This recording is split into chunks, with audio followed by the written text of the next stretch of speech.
brother. What's up? This is a groovy party, man. Yeah, brother. Dig Like, it. stop. Right on. Hey, man, what's your name?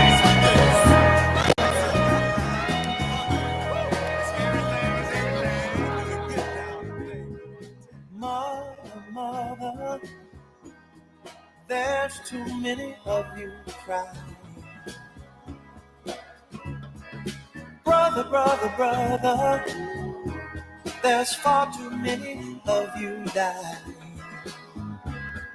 You know we've got to find a way. Good morning and welcome to the Earl Ingram Show. As always, you can join us at 844-967-2789. You can text us at that same number. Good morning to you, Calvin. TGIF. Yep, you said it. Well, I think the weather's supposed to be pretty nice this weekend too. So It's supposed to be pretty nice for the next, 8-9 days, man. Hey, September and October are the best months of the year. I mean, we shouldn't complain. This is the time of this is the greatest weather. Yeah, 80, 78, 80 degrees. Well, bright and sunny during the day, cool at night. It's like you can't ask for better. All right, so I forgot to introduce you. It's Sandy Williams. Yeah, well, it's Friday, so Sandy Williams is in the studio. Good morning, Sandy. How you doing, sir? I'm doing great. All right, so we've got a special guest on the line. He's none other than Mr. Bob Amsterdam. He's an international attorney who represents political leaders across the globe, currently represents the Church of Ukraine, and also serves on the board of the University of Haifa in Israel.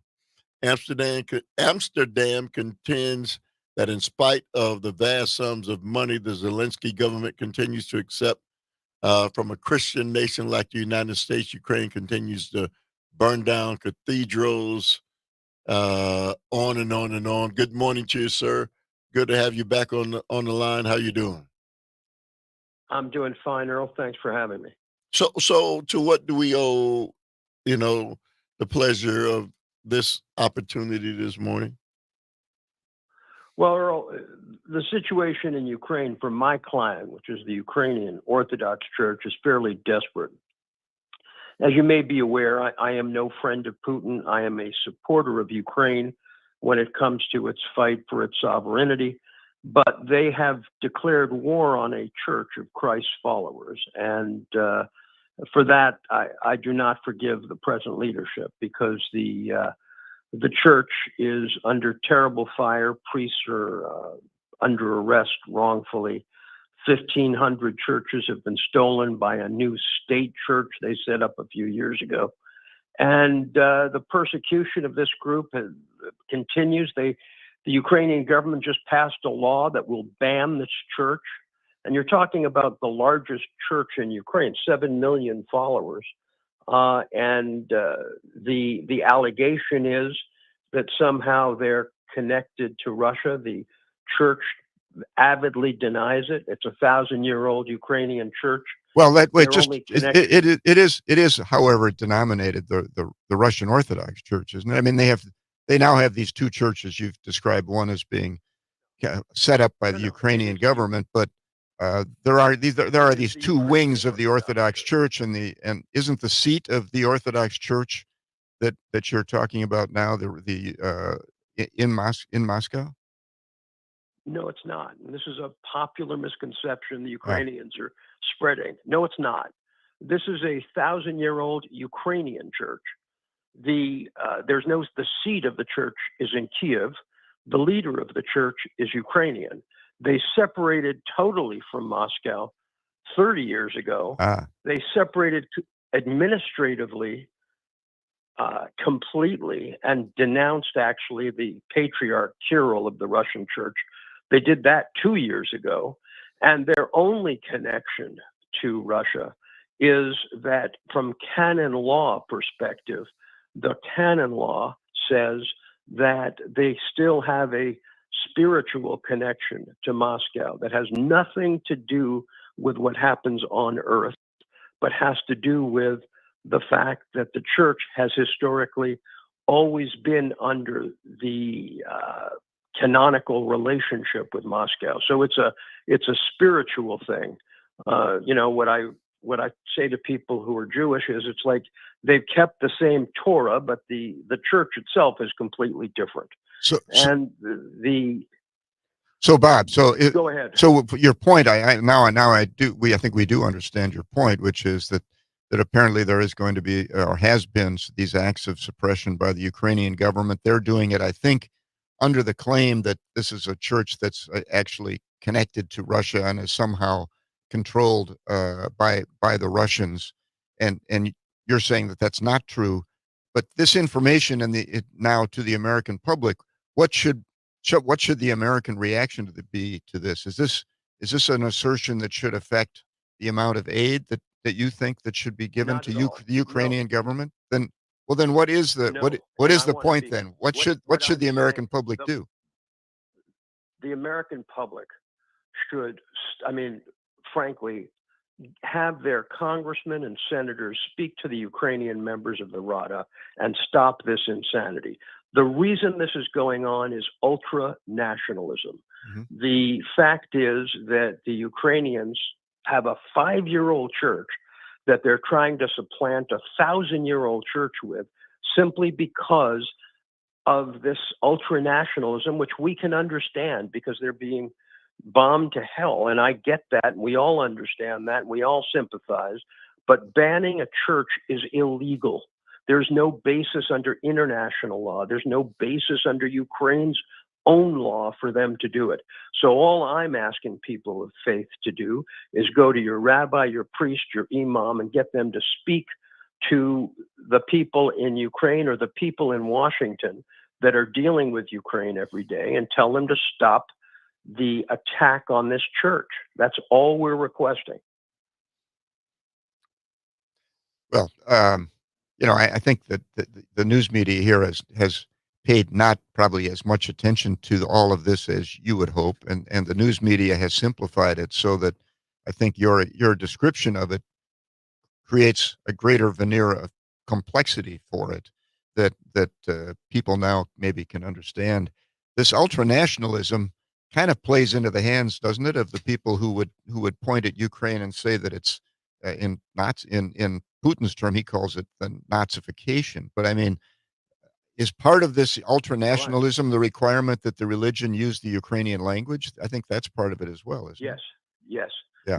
There's a 40% of Ukraine is Russian speaking, and they've lost their language rights. And this attack and the destruction of the church is another part of the nationalism. And you have hit it. And to be honest, congratulations, because you have jumped on this very quickly.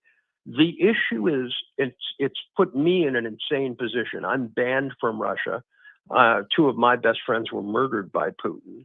But I've got the Ukrainians screaming, I'm pro-Putin, because you can't criticize these folks over anything without them saying that somehow you're Russian motivated. And all I'm Christian motivated. I am in favor of Christian, just like the Pope, by the way.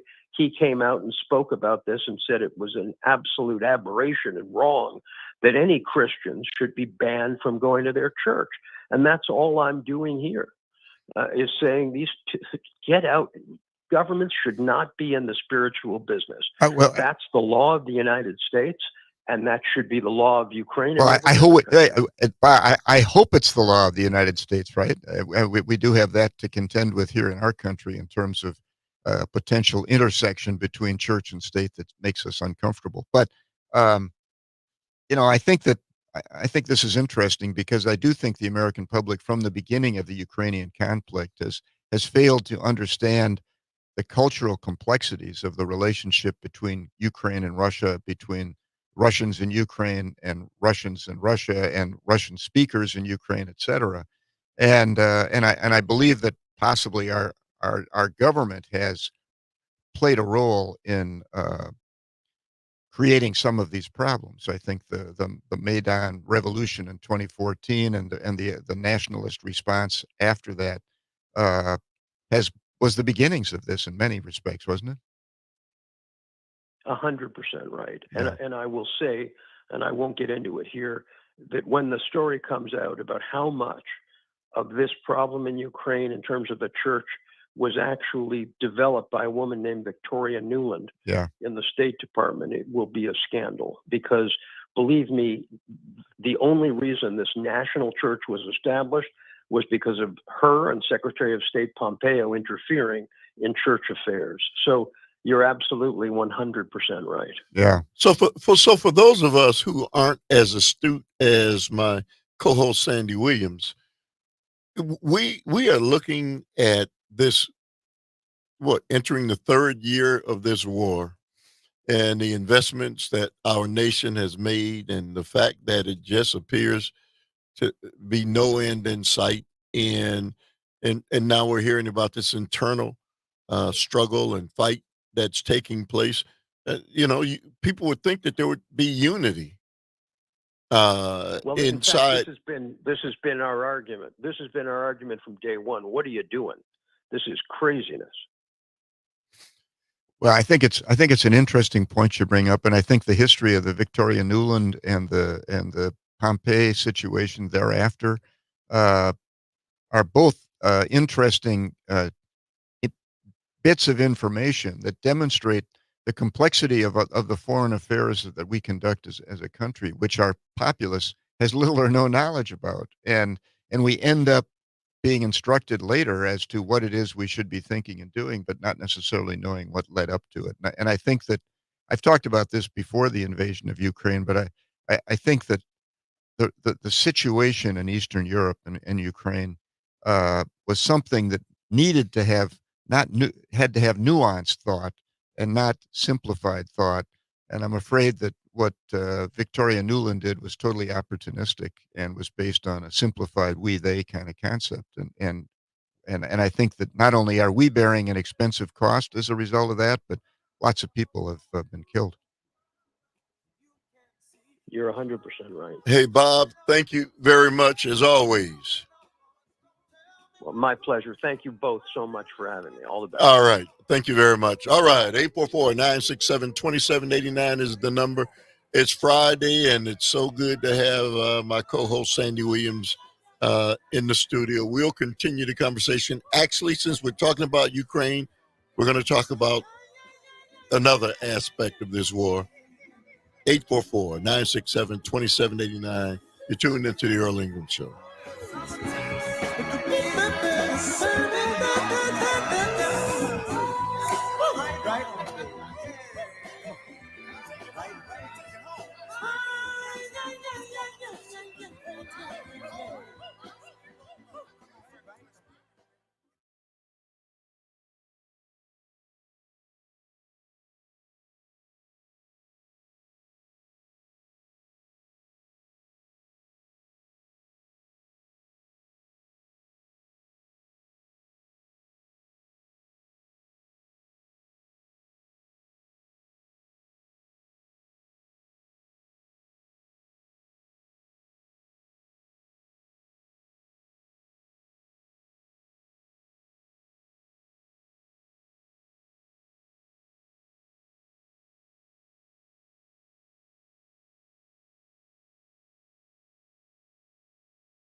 Summer loving had me a blast.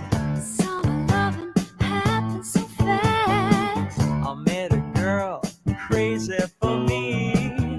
Met a boy cute as can be. Summer days drifting away to other summer nights. All right, Sandy. I don't want to hear about the summer days drifting away. Well, that's what the music's about. End of summer, September. Yeah, that's John Travolta. Yeah. Oh, that's and right. Olivia Newton-John. Yeah. Well, 844-967-2789. Welcome back to the Earl Ingram Show. As always, you can join us at 844-967-2789. Text us at that same number. It's Friday. That means Fridays with my co-host, Sandy. Sandy, just listening to that, and we were going to be talking about Ukraine anyway later on, so we might as well get into it now. Biden poised to approve Ukraine's use of long-range Western weapons in Russia. So before we get into that, Well, let me say, that headline might be misleading because I think Blinken has flirted with this concept before, talking about the fact that it's something we might do. And Blinken has again flirted with that same subject. But in the past, every time he flirted with it, Biden refused to do it.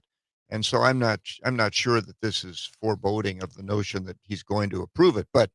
And from my standpoint, I hope he doesn't. Well, the Washington Post this morning, President Biden appears on the verge of clearing the way for Ukraine to launch long-range Western weapons deep inside Russian territory, as long as it doesn't use arms provided by the United States, European officials say. Oh, well, those aren't U.S. missiles. Yeah.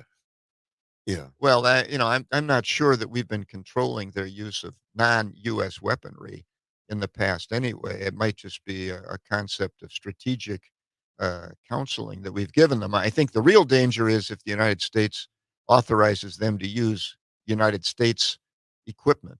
Okay, and it could be that what we're talking about is U.S. equipment in the hands of Europeans, and the Europeans have now provided it to. Right. Provided to the Ukrainians, and that stuff does require, I think, U.S. support because I think the U.S. is involved with the GPS guidance of those missiles, even when they're in the hands of third parties. And if that's the case, then they are tantamount to being our weapons. I don't know that to be the case. So with respect to this, the issue which has long been debated in the administration is coming to a head on Friday, today, with the first official visit to the White House by Britain's new prime minister. Britain has already signaled to the United States that it is eager to let Ukraine use its Storm Shadow long-range missiles to strike at Russia's military targets from the Ukrainian border. But it wants explicit permission from Biden in order to demonstrate a coordinated strategy with the United States and France, which makes a similar missile. American officials say Mr. Biden has not made a decision, but he will hear from Starmer on Friday. Well, so these aren't U.S. This is not U.S. missiles, and it's not U.S. guidance either. It's British. I suppose what's really happening is they're trying to decide whether they'd be solid with respect to Article 5 of NATO. Were Putin to respond to either Britain or France for providing those weapons by doing something to Britain or France directly. I mean, here's the problem with the Ukrainian war currently, and that is that Russia hasn't overrun Ukraine, but they have overrun the Donbass region, and they have continued to control the Crimea, which they've controlled since 2014, when they had essentially a undefended. They took over Crimea in a matter of days. They announced their intent to take it over. The Ukrainians did not resist. They took it over in a very short order. And so this war has really been about now Ukraine is attacked by Russia because Russia wants to make sure that Ukraine doesn't become a NATO base country, number one. And number two, they were looking for official recognition of their control of Crimea and Donbass. They didn't control all of the Donbass now. They don't control quite all of it now, but they control more of it. But meanwhile, the West has provided Ukraine with, I don't know what the total is, but I would guess all countries in over $200 billion of aid. And all of the countries are basically exhausted with respect to their political resources to continue. The most recent media coverage has suggested that both Kamala Harris or Donald Trump, whichever gets elected, would have trouble getting any more money out of Congress for Ukraine. So that Ukraine has sort of reached the end of a string, and now they're a little more desperate. They aren't able to sustain land war, which is very expensive. A much cheaper form of warfare that creates leverage would be missile attacks into Russia. But missile attacks into Russia can be viewed by Russia as an escalation. it's an odd war. The rules of warfare are odd. The rules of politics are odd. Ukraine is sort of fighting with one arm tied behind its back because Russia can send missiles from a distance into Ukraine, but Ukraine isn't in a position to deter that by sending them the other direction. The reason being that the allies of Ukraine are not really full blown allies because they don't want to put troops on the ground. They don't want to fight the war against Russia. They're just willing to arm Ukraine. And that willingness to arm Ukraine is beginning to grind down to the point where, if aid to Ukraine stops, it's altogether likely that Russia will have its way with Ukraine, as everyone thought they would in 2021 when the attack was carried out, or 2022. And so I fear that some of this politics and some of the decision making might be based on the sunk cost. We've already given them $120 billion. If now they get overrun, that'll all look like wasted money. Well, Sandy, we can't prevent Russia from having its way with Ukraine unless we're all in. Well, that was my point. That was my point in before the war started, which is this notion of realpolitik. If we're going to be all in terms of a huge expense and huge commitment and huge kind of overhang of obligation and threats of nuclear war, then we better have the strategic interest in the land, in the geography, that's sufficient for us to be willing to do everything, right? But we're not willing to do everything. What we really want to do is be remote from this and provide munitions and money. And so because of that, we're sort of put one of our arms behind our back and said, look, we can only go so far here. And the question is, how far is so far? And quite frankly, authorizing extensive attacks into Russia has much more downside for the United States than it has upside for Ukraine, because even with that, this is still going to be a negotiated settlement.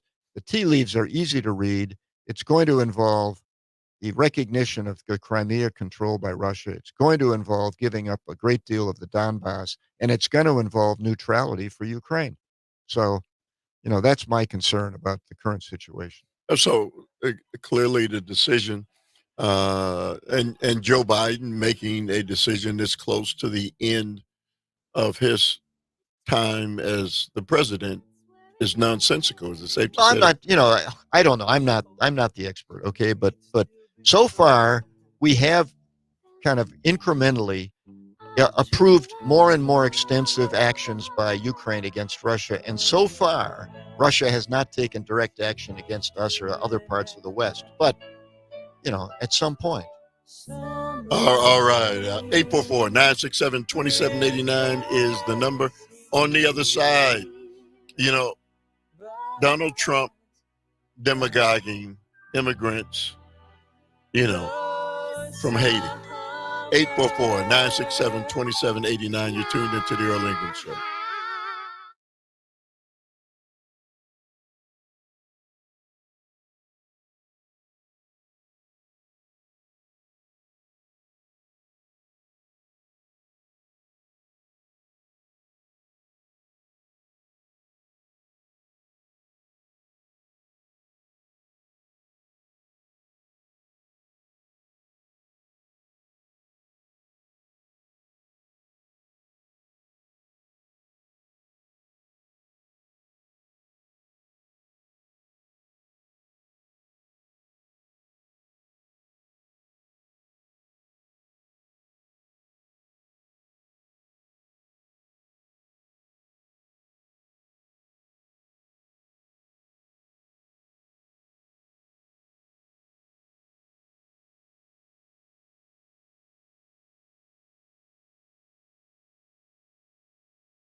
All right, I know that's the Beach Boys. Yeah.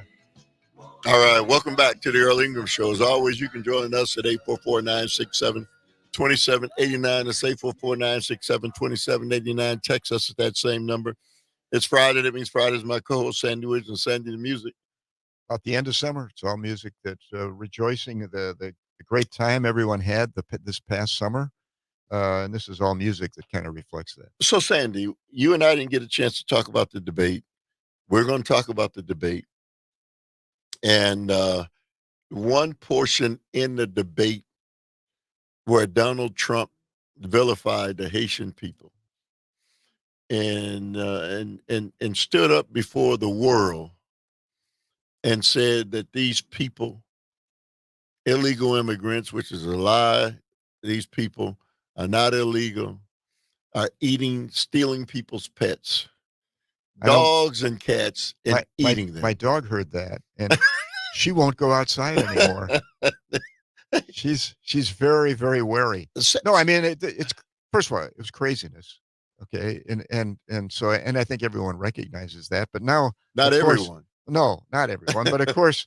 But now then the people who support Donald Trump, including Donald Trump, have to double down on this and come up with some kind of a justification for the notion, and at the time, all the only factual basis he could ascribe to it was that he saw somebody on television. Yeah. That was his immediate factual response to the fact checking that was done. But the fact is that, and anyone now wants to attack it because he says Haiti's a failed nation. Well, actually, most of our immigrants have come to this country as the result of something that feels to them like a failed nation. That's why they're leaving the country where they live to come to another country. That's not because that country is terribly successful. We don't have a lot of Norwegians knocking on the door wanting to emigrate to the United States because, life is great in Norway. This is exceedingly troublesome because what he was really trying to do is paint a picture like he does when he talks about Hannibal Lecter, who wasn't an immigrant, but was a horrible criminal. So he's trying to paint a picture. He says, look, these immigrants are horrible criminals. Yeah, and incidentally, a horrible criminal can look like Hannibal Lecter and be a cannibal. Now he's got to make them horrible by the fact that they're eating your pets. But I mean, those are all craziness. That's a crazy concept that's designed from a marketing standpoint to paint immigrants as heinous people that you need to be terribly afraid of, which couldn't be further from the truth in terms of their actual law-abidingness. They're more law-abiding than Tom, Dick, and Mary. Yes. Okay, than we are. Because they run the risk of being, pushed out. Well, and they might just be a hardworking, striving people. The notion that someone leaves their country and picks up everything they've got and moves to the United States tells me that those people have quite a bit of gumption, right? They're actually doing a great deal to improve the lot of their life, and when they get here, they're probably going to work very hard to justify that move, and that's what's happened. The history of immigrants in the United States is that first and second generation immigrants are the most successful cohorts, meaning group of people that you might analyze amongst all of Americans, and they've been that way since the beginning of time in America. Sandy, when there was pushback by the moderators on the story, Donald Trump pushed back again. And not only did he push back, many of those who support Donald Trump it said that this was a true story. And then in today CNN politics, Republican vice presidential candidate J.D. Vance acknowledged that it's possible the false claim that Haitian immigrants are abducting the pets of Springfield, Ohio residents might not be true. He encouraged his followers to continue posting cat memes anyway. So J.D. Vance is admitting that none of that was true. Well, so Sandy, help me understand that this man could go before the world, and say this, and say, okay, it wasn't true, it's not true. But how did he let that get to the president? He not only said it wasn't true, but he says, let's strategically, hey, this thing has some marketing appeal, so stay at it. Yes. Don't stop it. Well, here, let's just talk about the consequences here because they're not innocent. All right. Springfield now has a bomb threat. The city is under lockdown. The attention that was focused on it by Donald Trump in this debate, and now by J.D. Vance and other of the MAGA Republicans who are trying to justify what was said there, has had an actual dangerous reaction. In Springfield, it's endangered a whole lot of people in Springfield, or at least potentially has.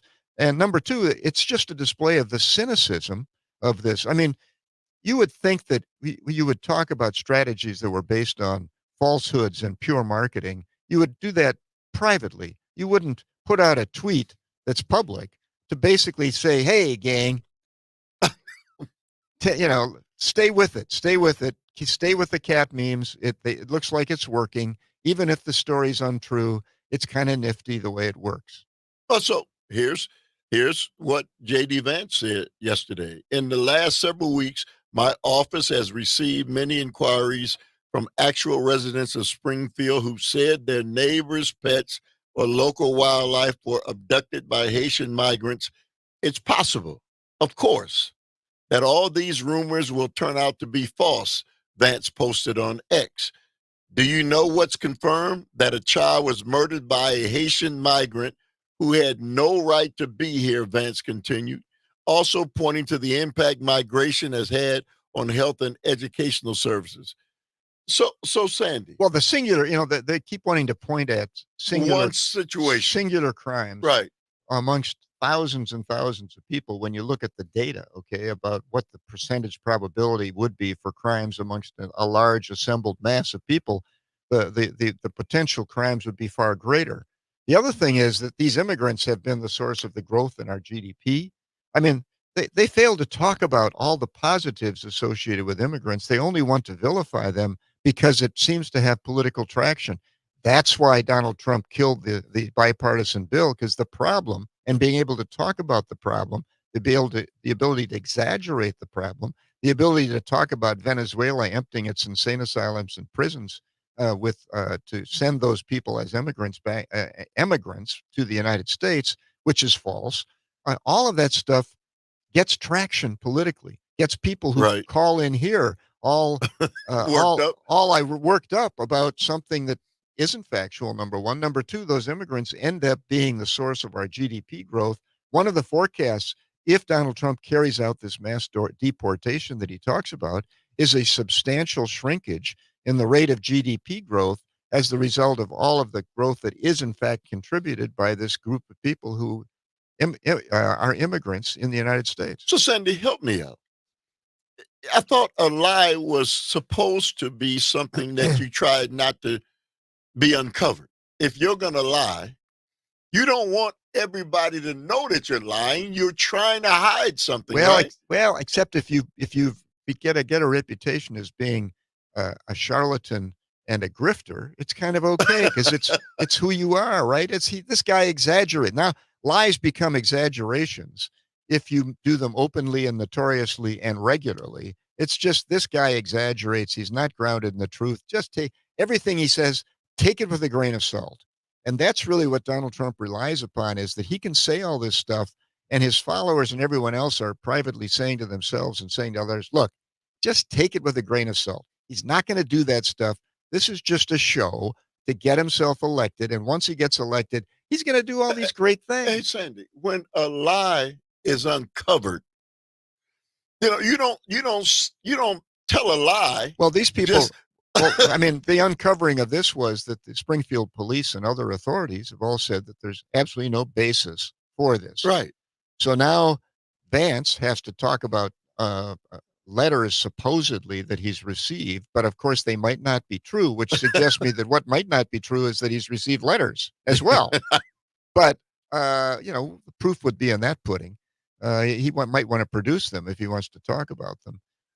But in any case, I think that this situation, while we can laugh about it, it's been the subject of a lot of jokes. I've seen memes with frightened dogs listening and talking about this, my dog included. But it's not funny, okay? And the fact is that vilifying immigrants for pure political purposes and not solving the immigration issue that we have in terms of how we address and carry out orderly immigration processes is inherently evil. Xenophobia was an inherent evil.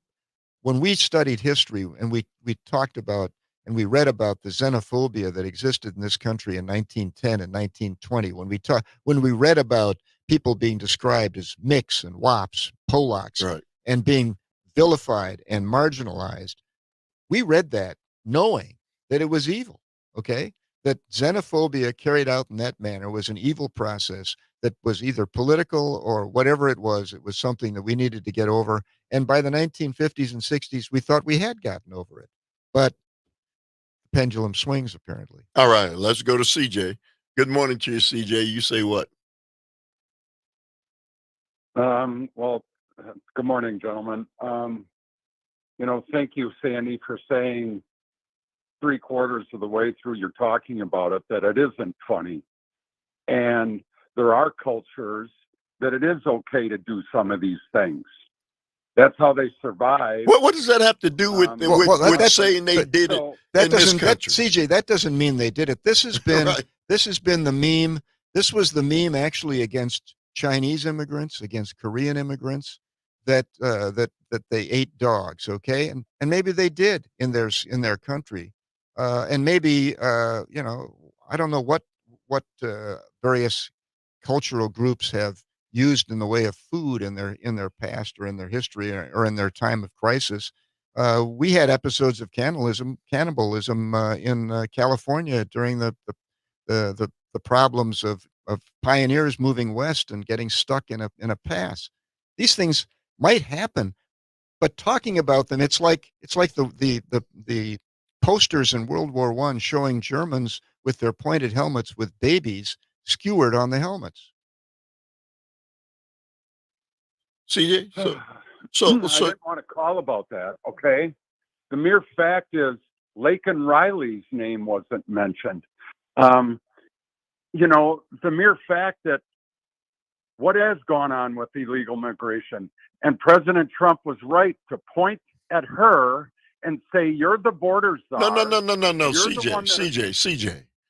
We are talking about the fact that J.D. Vance told a flat-out lie along with Donald Trump about these Haitian people stealing people's pets and eating them. And here, J.D. Vance is admitting that it was false. Well, I think we're talking about more than that. I think we are talking about a political strategy of vilifying immigrants. I think that Donald Trump believes that the border problem is his ace in the hole with respect to politics, and he demonstrates that. And CJ's demonstrating it right now. We do have a border problem. We have had a border problem in terms of the numbers of people presenting themselves and how it is we've been equipped to deal with their presentation. The numbers of illegal immigrants have been vastly exaggerated, but they are very numerous. Okay, they number in the millions, not 21 million, not 15 million. The number of presentations isn't the number of people who actually enter the country. The number of presentations, I think, was 5.6 million or something. I think the number that's estimated to have entered the company is in the 3+ million number. But the fact is that Donald Trump killed the bill that was designed to solve it. And so it's now the political trump card. So we do know that the immigration issue is not new. Not new. 844-967-2789. Hang on, guys. You're tuned into the Earl Ingram Show.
All right, welcome back to the Earl Ingram Show. As always, you can join us at 844-967-2789. You can text us at that same number. It's Friday.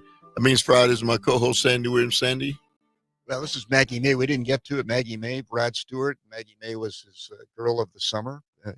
This is music, people reflecting over the wonderful summer they just had. Okay, so Trump claims Haitian migrants destroying way of life in Ohio City. So, Sandy, he didn't just talk about them eating and stealing the pets.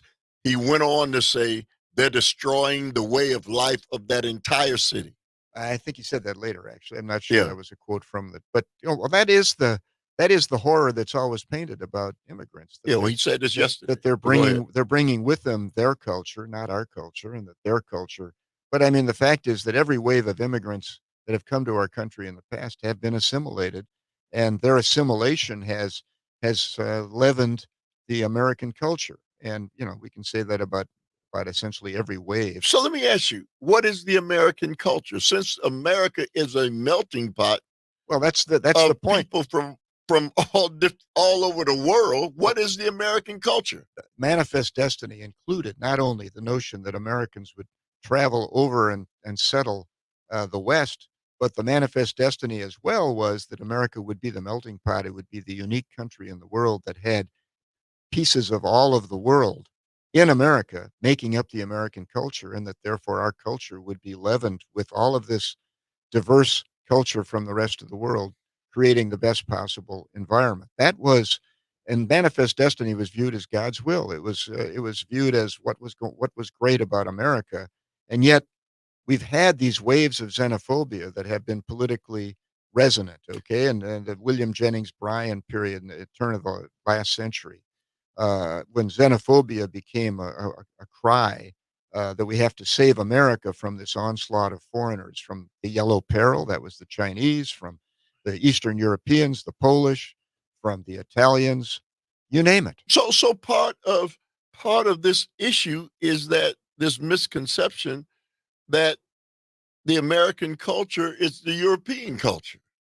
Well, the earliest wave of immigrants was European, but we've had substantial input from other cultures, from the Chinese, from the Japanese, from the Koreans. In fact, every country we've gone to war with has ultimately involved a great deal of influx of people from that war zone to our country. So many Japanese, many Koreans, many Afghanis, many Iraqis. So, this has a lot to do with the fact that the world has gotten to be a smaller place, and the involvement of the United States around the world has broadened. But I think, I just think the shameful thing is that instead of trying to get our arms around how it is we want to choose the number of people that immigrate and then choose the process for that immigration, instead, what we've got is a political movement that wants to simply attack immigrants and describe them as people who are coming here to destroy our way of life. The cultures of the entire world are here, and we've accepted that, right? I mean, that's what made America what it is. Well, we always have experienced at different times waves of immigrants, and we are experiencing a wave of immigrants now. Some of it has to do with global warming. Some of it has to do with political unrest. Some of it has simply to do with the capacity of people to move in the world now in ways that they couldn't move before. You can get here on an airplane easier and faster than you can on a sailboat. And it's needed now more than ever. Well, we've had, the demonstration is that immigration has been a very important part of the growth of the American economy, since the residents of America, without those immigrants, have a less than replacement rate of childbirth. All right, let's go to Brendan from New Jersey. Good morning to you, Brendan. You say what? Well, first of all, for CJ's information, this has been a problem since Alf was a weekly sitcom on TV, okay? It's been going on. It's been a political football. But I want to talk about something that's a lot more nefarious that's going on. While we're all, dipping and diving and watching our GIFs about these cats and dogs being eaten, there is a huge push in the online ecosphere of trying to pit Black Americans against the immigrants, because this is something that I'm seeing online a lot. Now, a lot of it's coming out of Chicago, and I do understand the population down there is being stressed with the large amount of people that Abbott threw up into the city of Chicago. But this is something that they are functioning with. China's busy doing it on TikTok, and you got Elon over there in Texas pushing it on X. And they are trying to, one way or another, start some kind of race war going on in this country. And they're pushing it right out into the online ecosphere. Just watch what's going on, okay? And you always have a guy in the bottom of the screen with his finger pointing up going, see? Or people making comments about restoration being taken and used towards the money immigrants are receiving as they get to the country. These people are busy pushing a race war, and we better open our eyes and try to cool the temperature. Otherwise, we're going to have a bigger problem on our hands, Brendan, whether this idiot gets in office or not. So, Brendan, let me say this. As a Black man who is aware of what you are saying, Black people aren't falling for that. I don't know anybody in the circle that I travel that is really concerned and worried, even though Donald Trump, did try to light the wick, saying that these jobs they're coming to take our Black jobs. Yeah. Black people aren't sitting here focused and concerned on, hey, they're coming to take our jobs. That's not happening. Well, it may be on the internet, but it's not a major issue inside of the Black community where the Black people are looking to eventually, But I think it is a demonstration of the extreme cynicism of this process. Divide and conquer. Divide us, get us fearful, get us angry with one another, reawaken tribalism. All of these things are real. Are primal political tools, okay? And they are designed to disrupt society, because society offers us something greater than tribalism, unless it doesn't. All right, 844-967-2789 is the number. Hang on the lines, guys. You're tuned into the Earl Ingram Show.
The sun struggles up another beautiful day, and I felt glad in my own suspicious way.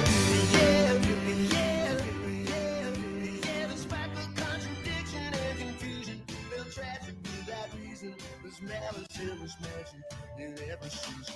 My falling breakers are the poisonous surf. The other side of summer. To the burning forest, 7 hills of faster dirt. The other side of summer. Sandy, the other side of summer. The other side of summer, yeah.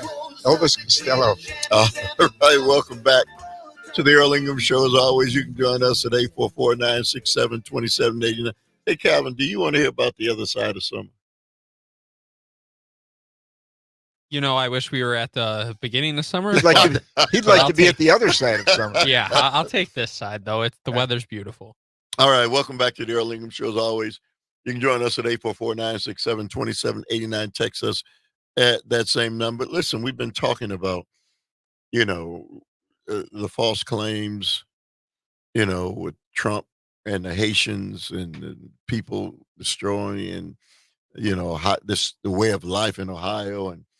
And Sandy and I, evolved the conversation, during the break. And then after Brendan from New Jersey talked about the fact that they're trying to create this harmony and anger and Well, they're trying to racial angst. Racial angst against the immigrants and the black community in this nation. And I'm not saying that's not true, right?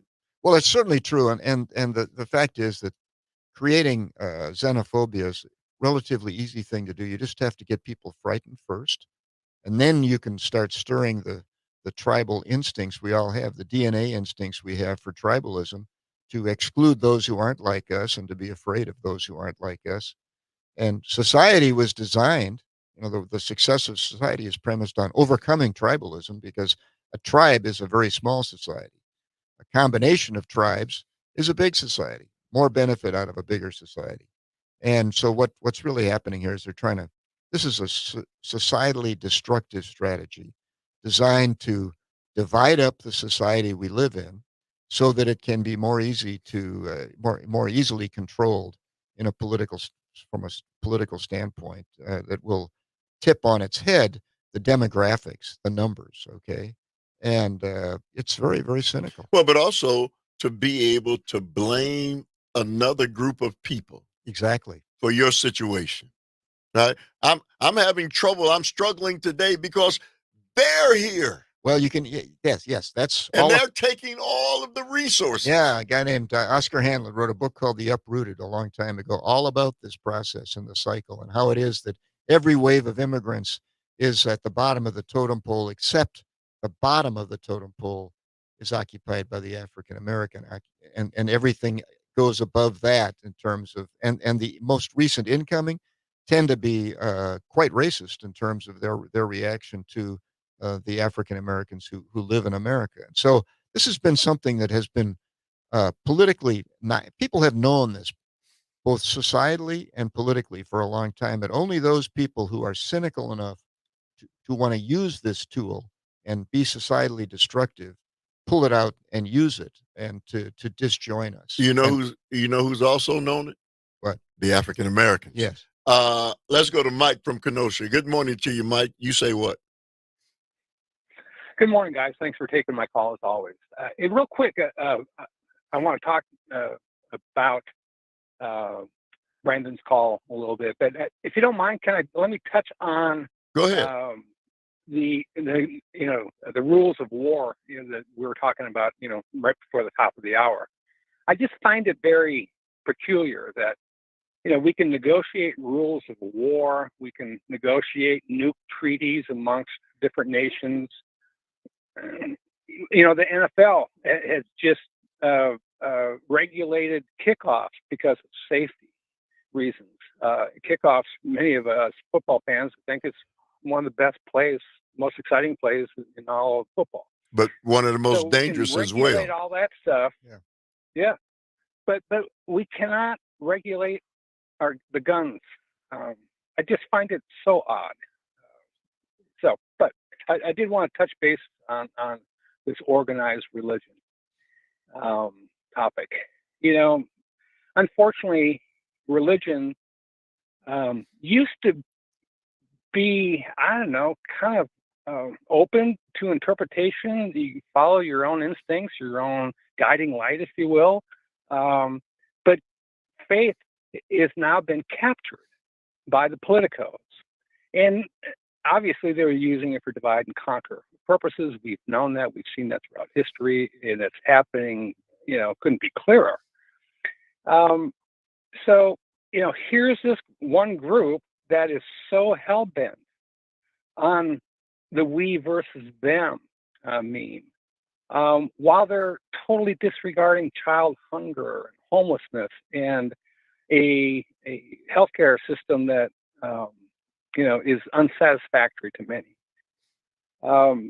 It's just a strange time, and I think what we have found is the big money in politics has taken over. It's no surprise. We hear about this all the time.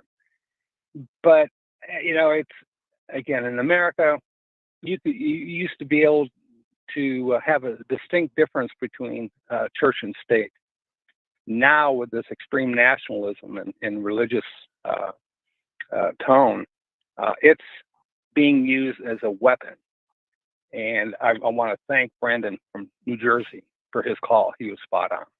Hey, Mike, thank you very much for the call. Sandy? Yeah, I think one of the things that you mentioned there was the inability to control guns, for instance, or to be responsive to the gun violence that resides daily within our cities, right? The carnage that's ongoing, that's within our cities and within our country. The fact that we've had 590 mass killings, meaning someone kills four or more people. We had 590, I think, this year.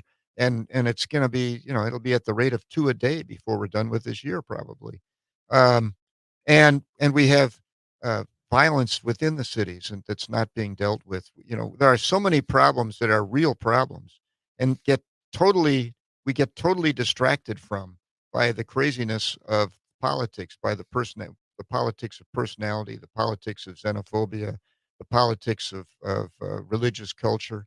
It's all a smokescreen to keep us, I think, from recognizing that we have real issues in healthcare, we have real issues in education, we have real issues in the gun violence in our country. All right, let's go to Don from Milwaukee. Good morning to you, Don. You say what?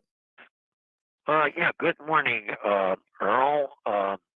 Is Sandy still there yet? Yes, absolutely. Yeah. Oh, yeah, right. The voice sounds different. I was a little curious. Yeah, I am really concerned about the future of America. Ever since Trump got in there, it's one charade after another. He's got this silly red cap on, make America great again. And America is crumbling. We're not paying attention to nothing. It's one crazy circus after another. Our infrastructure's deteriorating. None of this stuff. Bridges are collapsing. Our country is just, and with this division, that's all he's ever done. And I believe Kamala Harris brought that up about uniting this country. And if we don't start doing that, this country's gone. Well, let me interrupt you, because I think that you're reciting the sort of the perilous condition of the country, when in fact the country, I don't think, is in a perilous condition. But we do have real issues to address. But we do have, if you measure prosperity the way Donald Trump measured it during his presidency, we have more of that prosperity today than we had then. We've got a country that is in a position to solve its problems if it decides to address them. But the only perilous thing I think we've got going is this notion of the fact that we have culturally and societally decided to be at each other's throats. We've culturally and societally decided to focus on issues and problems that are not the real issues and problems that we have to address to make America better. Okay, I'm reluctant to say "Make America Great Again" because I picture myself in that silly red hat. I wonder if Donald Trump knows how silly he looks in that. So, hat, Sandy, but- let me kind of push back on the prosperity. well, it's not shared adequately, Right. Okay. So that's at the root of it. It's not shared. Yes, And and there's so many people who, and this is what we keep hearing, and it's kind of, not as broad and heard as broadly as it should, that the prosperity of it is not the way it's shared. Well, that's why I said if you measured prosperity the way Donald Trump did during his, we are more prosperous today. The problem is that during Donald Trump's prosperity, it wasn't being adequately shared, and it was not being shared with the median family and those who live below the median. They have all been living paycheck to paycheck for a long time, and we have politically turned our backs upon the real problem, which is this middle class family and those who live below the median, and how tough their life is, and how much they are not sharing in the wealth and prosperity that the country on a macro basis seems to be Sandy, experiencing. I can tell you that there are segments of the city where I live where you don't see prosperity. And that's in a lot of central cities across this nation where there are a lot of people who live in those cities who are probably living worse than many of us did 40 years ago. Struggling, working jobs that pay $9 an hour, no benefits, and no way out. Well, we've talked about this. Right. The fact is that the solutions here are going to have to involve the government, because it involves the architecture of an economy that we've allowed to evolve in this direction, where business models are dependent on just what you said. All right, guys, hang on. 844-967-2789. Friday, that means Friday is my co-host, Sandy Williams.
Summer's ends around the bend just flying.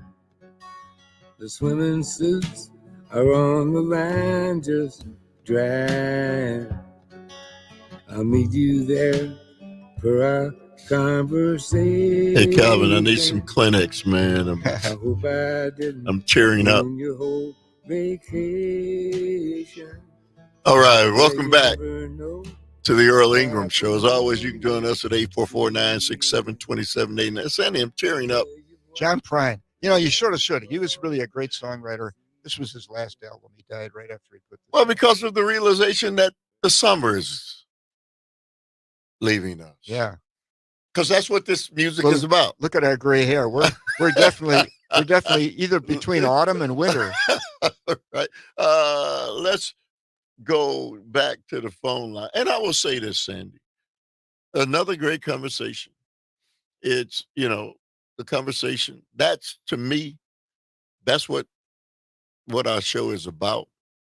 Having these really tough, involved conversations that go in depth that you don't hear everywhere. So let's go to Gary from Sussex. Good morning to you, Gary. You say what? Well, I watched the debates, and Kamala Harris, and I know that you guys must have talked about this. I just between jobs right now, and so I just turned on. She's, she talks about keeping her values, but then she's changing her policies. When on September 4th, 2019, she says that she's absolutely against fracking, and then on January 29th or 28th, 2019, she went out there and said that she's against offshore drilling. She changes her policies. And then Bernie Sanders on NBC says, well, she's still progressive. She's still progressive. And I think she's just saying things to just so she gets. Hey, Sandy, before you respond, let me ask him one question. Hey, Gary, have you ever changed your mind? Is there a law against people changing their minds? Is it against the law? All right. Now answer my question, man. Answer my question. Well, and Donald Trump is a mind changer, right? I mean, man. He's been for and against almost everything he's ever been for and against. He was abortion is a prime example. He was a Planned Parenthood supporter, and now he's apparently on the other side of that issue. I mean, I think what we ought to look at is whether people, how they see issues and what they say they're going to do to implement them. That, we don't want politicians who simply do exactly what they think. Politicians get elected by the people to carry out the people's will. And some of that is the result of their leadership, leading the people so that they develop a will that is coincident with their leadership. And some of it is the leader following the will of the people with respect to issues, or maybe seeing issues as they evolve over time, so that you can understand the situation. I think her value that she's ascribing to is a notion that we want to move in the direction of avoiding climate change to the extent we can change human conduct to do that in a reasonable basis. And I think how she's described her position on fracking is that she can see that we can continue to use fracking on a basis that is also coincident with a bunch of renewable resources being implemented. Sandy, have you ever changed your mind? Don't human beings evolve? Well, I'm changing my mind about Gary right now. No, yeah, sure. So go ahead, Gary. Go ahead. Is this a conversation between Earl and Sandy, or the three of us? Are we having a conversation? Well, hey, so. Gary. Wait. Hey, Gary. Come on, man. You made a statement, and so we push back on what Republicans are saying across the board. She changed her mind as if there's some law she broke. Hey, I consider myself, and I've been told by you guys that I'm a principled conservative. No, I haven't. Oh, go ahead, man. Okay. Now, she changed her opinion on, she said, I'm against banning guns. She has a right to change her opinion, Gary. Well, no, she didn't say. She's never said she was for banning guns. Okay, that's not true. She's talked about banning possibly AR-15 assault rifles, but I don't think she or anyone that's currently running for office has ever talked about banning guns. And as she said yesterday, she's a gun owner. So okay, so I just think the hyperbole is the problem. The notion that you want to create an issue out of something that isn't there based on something that it didn't say. I'm just trying to get your opinion if you really believe her, because Democrats they'll believe her no matter what she says. Republicans are going to be Donald Trump no matter what he says too. Yeah. It's the independents. Do you believe that the independents bought that she's changed their minds on all these different things? Hey, Gary, first up, well, so Sandy, thank you very much for the call. Thank you very much for the call. Sandy, I don't want him to take us down the road. We've got people on the line who want to talk about what we're talking about. Let's go to Tom from LA. Good morning to you, Tom. You say what? Good morning, Earl. First off, we the people ultimately are the government. We must never forget that. Get registered to vote and get out to vote. Whether you're on the Republican side or the Democratic side, I'm very much in favor of a democracy, so everyone get out and vote. What I would say, though, to people that are on the conservative side of the aisle, like Gary and CJ and some of these people, truthfully, if you guys want an authoritarian dictatorship and you want Project 2025, vote for Trump. I mean, talk about someone that doesn't, I have no idea even what his policies are, except for the fact that he wants Project 2025 and he wants to give tax cuts to billionaires. I don't know any other one of his policies because of the fact that he's never talked about a policy. And I think also that these guys need to realize that Kamala Harris has talked about the things that Sandy has talked about, which is she's talked about childcare and childcare tax credits. She's talked about healthcare, about how she wants to make prescription drugs down to $35 for everybody. She's talked about taxes and how she wants to give tax cuts to the middle class, not the billionaire class. And she's talked about rent and mortgage, where people can't raise the prices. These big mortgage companies or big renters can't do that. So to me, if you're looking for someone that's at the kitchen table, bread and butter type issues, that's Kamala Harris. All right, Tom, thank you very much for the call. Guys, hang on the phone lines, 844-967-2789. We'll continue the conversation. It's bad to leave you crying. Come on home. Come on home. No, you don't have to be alone. Just come on home.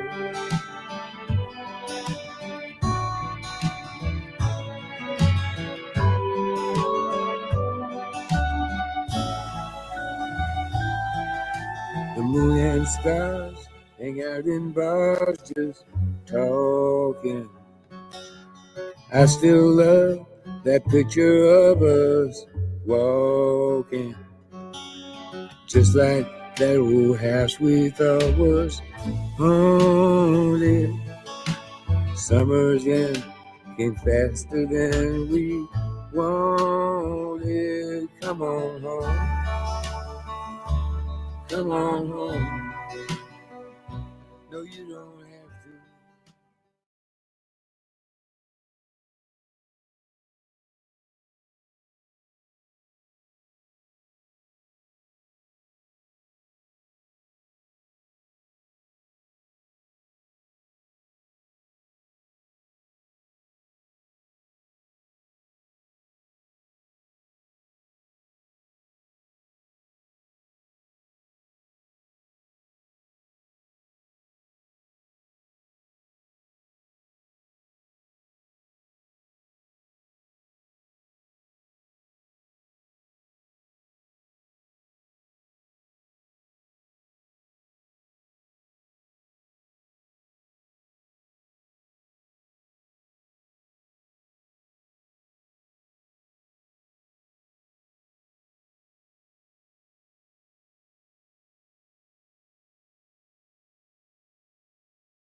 You know, he started by saying, do you remember when it was like September? Yes. You said earlier September is the best time, so he is echoing that. Yeah, I think so.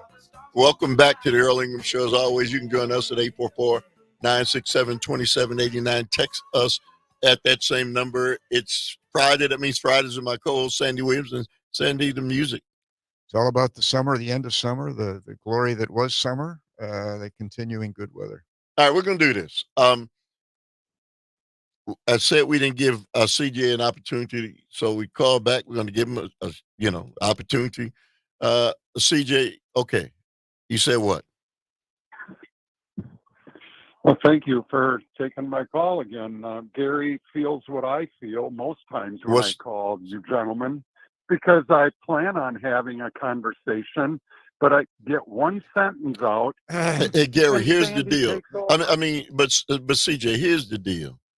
You can't have a conversation where you decide what the conversation is going to be about. Well, let's go. That's not how it works. Let's not talk about the conversation. Let's have it. Yeah. What do you want to say? Well, you gentlemen try to put me in a box, and that's the way you phrase your questions. People want to know why she's changing her opinion. There's no law that says she can't. The mere fact is Bernie Sanders says she's saying it to get elected. He said it, not Gary. I'm not hearing Bernie Sanders say that. Bernie Sanders is supporting her, CJ.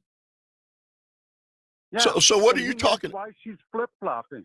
I haven't heard Bernie Sanders say that. Get her elected. Well, you know, if he did say it, he would only be emulating what Donald Trump has said about himself, because Donald Trump has regularly said on the mic that, you know, whatever positions he takes are to get elected. He said you have to get elected first, then you can do what you want to do. He said that. He said that repeatedly, and it's a bit of honesty, because I think that that's clearly what's happening. But okay. I mean, talk about the pot calling the kettle black for people who support Trump to call in and say that flip-flopping on issues or taking positions on issues that aren't consistent with positions they took yesterday or the day before is somehow disqualifying. I think what we want to look at is what are the positions that people are taking in the campaign, in the election. What are they telling the voters? Because that's what the voters should be holding them to. All right, go ahead, CJ. Well, people don't know because she hasn't put herself out there. She's had surrogates tell these policy changes. Now she's for reparations. I haven't heard her say she's for reparations. So where have you heard her say that publicly, CJ? Huh? Pardon me? Where have you heard her say that? You want to hear about? Here's the thing. You want to talk about pitting the black people against the illegals. Well, that's because it's true. You can watch the New York City Council meetings. If you guys did research instead of just talking over Gary and myself, we want to have a debate. But your listeners deserve to hear both sides of an issue. Well, that's the reason Fox has been number one for 25 years. Oh, because they listen to both sides of the issue, CJ. Is that what you're trying to say? That on Fox News they listen to both sides of the issue? Is that what you're saying? Have both sides of an issue. No. Are you saying, CJ? Are you saying that Fox News has both sides of the issue? Is that what you're saying? Most shows have. Well, thank you very much for the call. Come on, man. Come on with that. Let's go to Susan from Kenosha. Good morning to you, Susan. See, Sandy, that's why it's hard. All right, go ahead. Yes, I know. It's so hard. I just, CJ and Gary are exactly the type of people that do not listen and to the truth and the honesty about what goes on. And then they start with the name calling, and they start with and then they try to drive home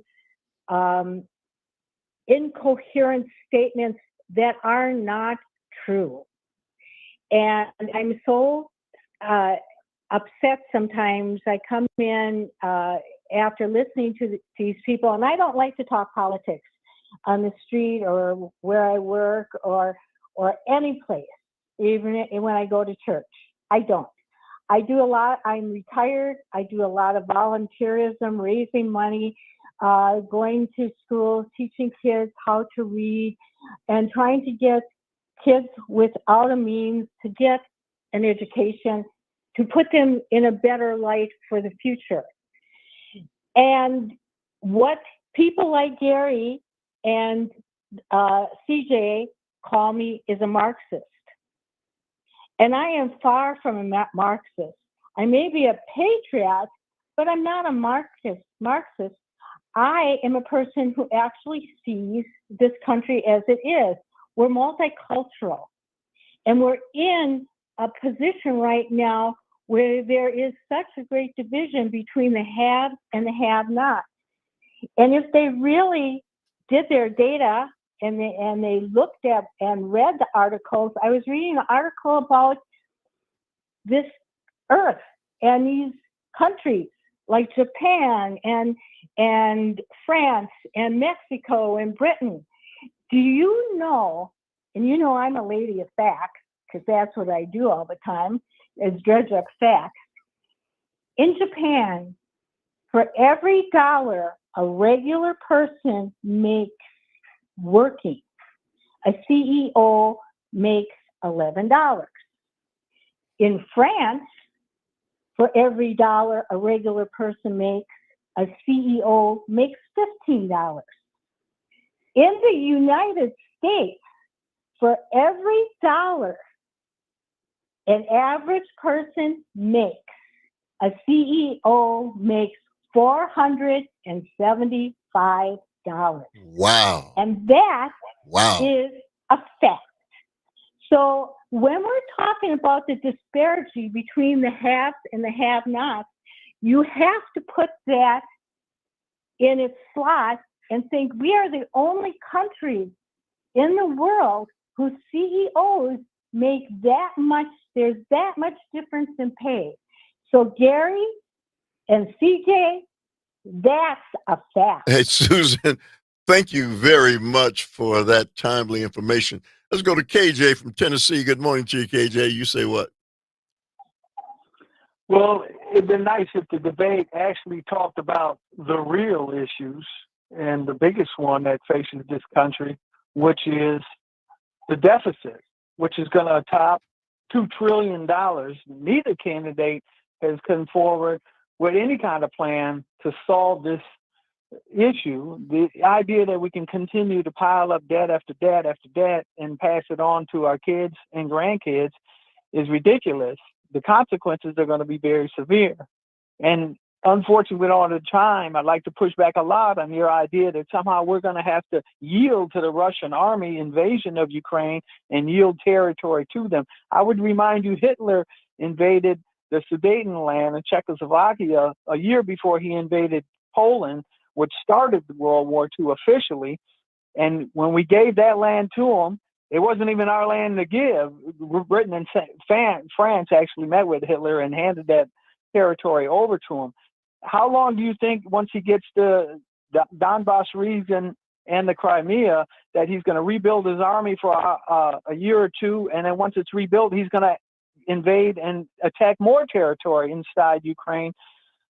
You know, a dictator needs to be stopped on their first aggression, and we cannot reward, giving territory to those who want to take it by military conquest. The consequences are too great, and I'm sure both of you who are students of history know that. So, Sandy, you want to respond to? Well, I was just reading tea leaves. I was just reading the political resolve of the country. The Republican Party is more isolationist than the Democrat, but both of them, I think, have retreated from a willingness to expend the money based on a view, I guess, that's being reached about the strategic importance of it. So that's not a judgment on my part. That's just a reflection of my reading the tea leaves of what's going on.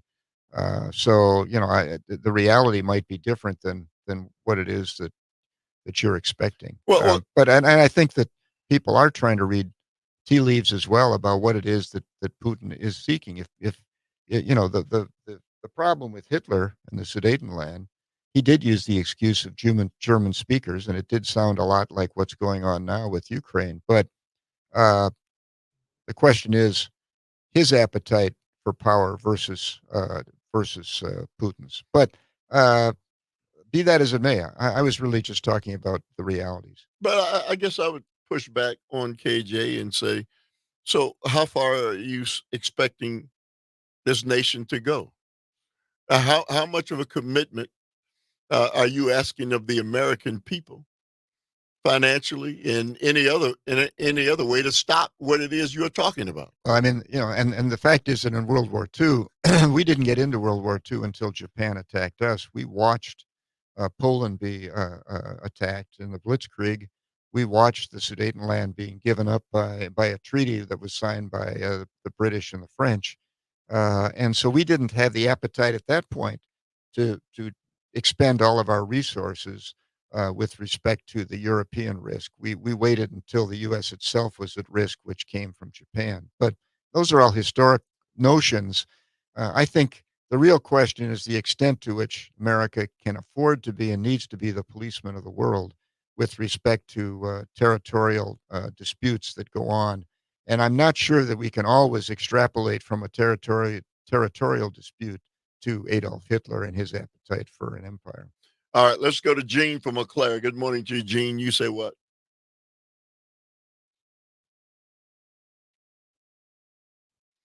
Gene? Hello? Yeah, go ahead, Gene. Okay, I feel like I'm living in a big farce, la la land. Give me a break. I just don't get this. Calling in with fake information, thinking he's going to change the people who support Bernie Sanders and the others. It's like, give me a break.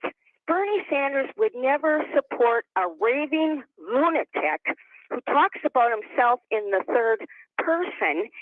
You got to wake up, folks. This is no normal election ever. You got a lunatic who talks about people eating cats and pets. You got a lunatic saying that there's abortion after birth. What a travesty. What do you think people are thinking of us in other countries if this maniac gets elected? In addition to that, men that support a guy like that never deserves a wife, because women, get your butts out there and vote, because this is nuts and you think this is bad. The worst is yet to come. So ladies, get ready, march out there for your kids and your grandkids and save this country, because Kamala Harris is fighting for all of us. So get your butts out there, vote, and thank you very much. Oh, and vote blue all the way down, because all the people that have not left the party yet are still working in Wisconsin. Vote out those Republicans. They've never voted for one thing to help Wisconsin or the people here. Thank you. All right, Gene, thank you very much for the call. Guys, hang on the phone lines. All right.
Summer's almost gone.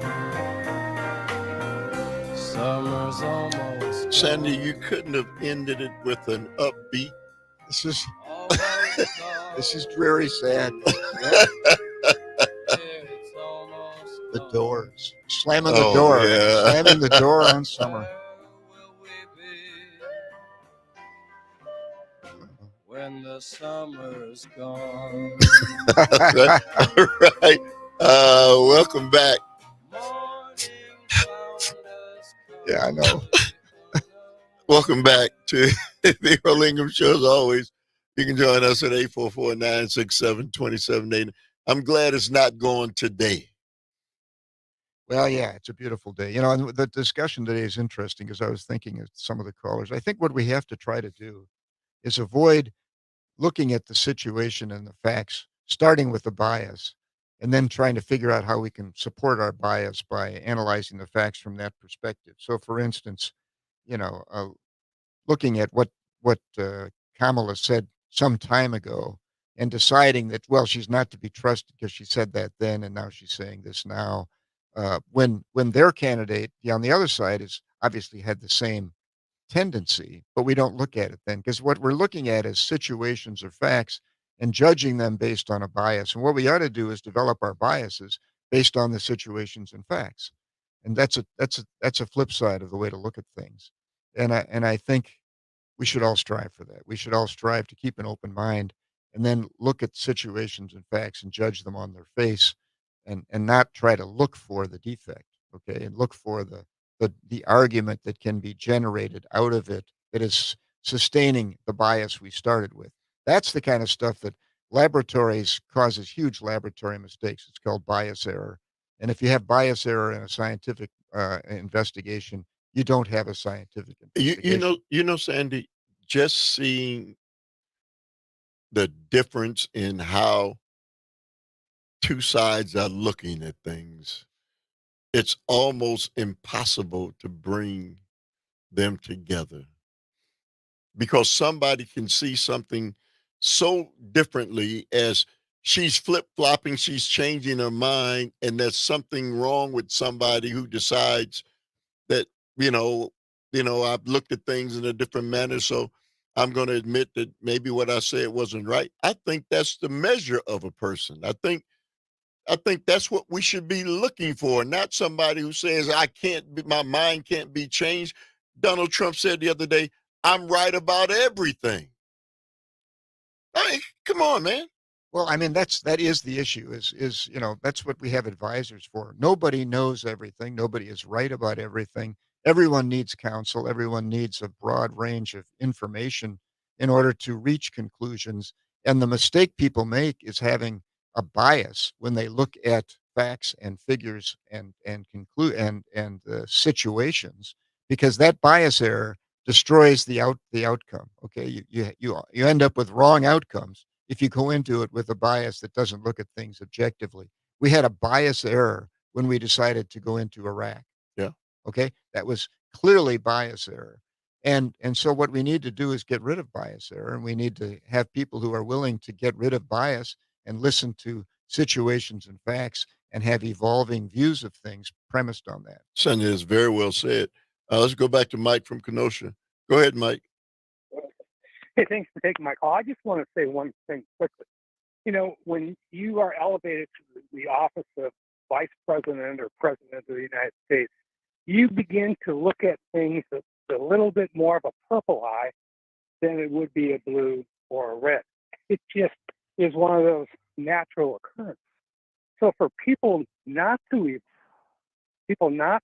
change their mind from time to time, after they've had a significant, a position in the U.S. government, I think is, abnormal. I think that's part of the natural evolution of a human being is when you're in a key role of 340 million people, you govern from the center.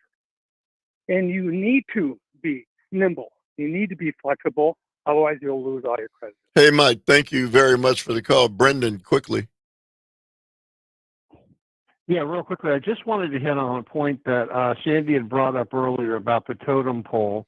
Public education and hunger are two things that we really need to work on in this country for the people that need that assistance. Public education was something that was able to take people in the lower financial stratosphere and give them the opportunity to go further in life. And hunger, look at what Tim Walz did in Minnesota, in his state with meals for kids. But I just wanted to bring that up. And if you have a food bank in your town, get some food, take $25 and grab some food and take it to the food bank and help somebody out. That's what's going to make this country great. Hey, Brendan, I agree with everything you just said. Tom from LA, go ahead. All right, my topic is immigration, so I don't lose track. First, Sandy, you remind me of a college professor I had at the end of the day that would play on the weekend, Dust in the Wind, with that Summer's Gone song. So I wanted to throw that out at you. Second, Susan needs to have a segment on here called For Facts Sake, because she's always bringing the facts. No Jeannie question. is 100% correct. Right. I think everyone needs to check out Jane Elliott's Blue-Eyed, Brown-Eyed experiment on YouTube. I really would recommend it because it shows the whole divide and conquer. And as far as immigration, Donald Trump said he wants immigrants who have money already. The whole point of immigration of this country, the whole idea of entrepreneurship of this country, the whole idea of coming up with different ideas is actually the struggle that people go through. And it's because of that struggle financially that they come up with new ingenious ideas. The people that are already rich are already rich. They're not coming up with any new ideas. They're sitting back and collecting their money. Anyway, just wanted to hey, Tom, thank you very much for the call. Well, Sandy? Yeah, I think the one thing that was Mike that mentioned was the notion that when you assume a leadership role, if you've been elected by 51% of 350 million people, when you're leading the country, you better be leading all 350 million people, so that you need to drop the strident kind of partisan position that might come from either the Republican or the Democrat, and you need to rule in a manner that is satisfactory to all of the citizens. Kamala Harris is talking about doing that. I don't think Donald Trump. You know who did that? Bill Clinton and Barack Obama. Yeah. They realized when they were elected they needed to get things done. They had to represent everyone's interest. You rule from the center. Yeah. Very well said. Sandy, thank you as always, man. Thank everybody who made the show go. Thank you, Calvin, for another great week. Up next, Jane Matnair and Greg Bach Matnair on air. Enjoy this beautiful weather. At night we swam the laughing sea.